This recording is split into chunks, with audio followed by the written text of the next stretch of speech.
Et la halachot, Bessorot Tovot, aujourd'hui, Rabotai, c'est la journée de la force. 28 en hébreu, c'est Kohar.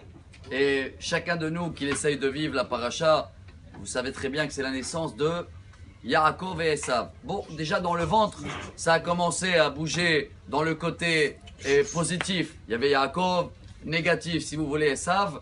Mais je crois qu'il y a un point incroyable dans la paracha. C'est que Esav, quand il commence à prendre son chemin, et selon le Midrash, il a fait des péchés très très graves. Dans la même journée où Abraham Avinu il venait de décéder, il a tué, il a violé. Et Rivka, elle va rien dire à son mari.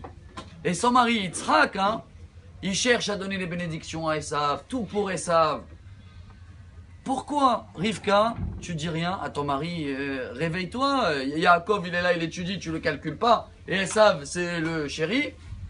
C'est vrai qu'il y a quelques réponses, ça chacun il va faire des devoirs. Il y a la Gemara Gittin, elle dit que Rivka elle avait la crainte de son mari, déjà elle est tombée du chameau quand elle l'a vu la première fois, donc elle voulait rien le dire.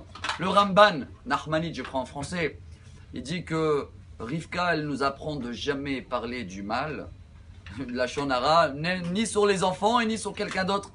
Mais il y a une troisième réponse, je crois que c'est là le message, en tous les cas je parle pour moi et j'espère que ça se partage pour nous tous. Je crois que ça s'appelle en hébreu shohad. En français, ils m'ont dit espion, quelque chose comme ça. Et Yitzhak était shohadé, corruption, parce que Esav, il savait le demander, soi-disant, des questions profondes. Et il y a une règle. Quand il y a quelqu'un qui est espion, avec plein des exemples qu'il y a dans le Talmud, il ne peut pas voir, il devient aveugle. C'est ce qui est marqué dans la Torah. Il ne voyait pas. Peu importe ce qu'on va le dire, quand tu as un intérêt, tu ne vois plus. Quel est le message pour nous? C'est énorme. Il y avait un grand écrivain russe, apparemment il était juif, Lev Tolstoï. On a parlé de lui l'année dernière, décédé l'année 1910. Lui il a dit une phrase en hébreu, Kol echad rotze leshanot et ha'olam, af echad lo rotze leshanot et ha'atzmo. Traduction, chacun de nous veut changer tout le monde, mais lui-même il ne veut pas changer. Chacun de nous est co-espion à lui-même.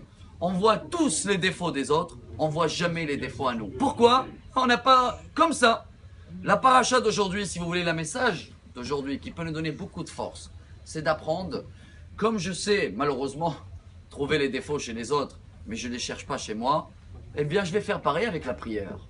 Quand je prie, avant de prier pour moi, là c'est mon intérêt, je prie pour les autres. Voilà ce qu'il a fait Yitzhak, malgré tout, il a prié pour sa femme, il a eu un enfant. Alors que chacun de nous essaye de comprendre ce message qui est caché.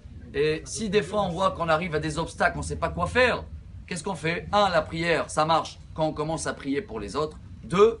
Demander à une personne qui est neutre et qui n'a aucun intérêt. Et dans ce cas-là, ça va nous donner le chemin avec beaucoup de force pour savoir toujours la vérité absolue. Bonne journée. Amar Rabbi Elazar.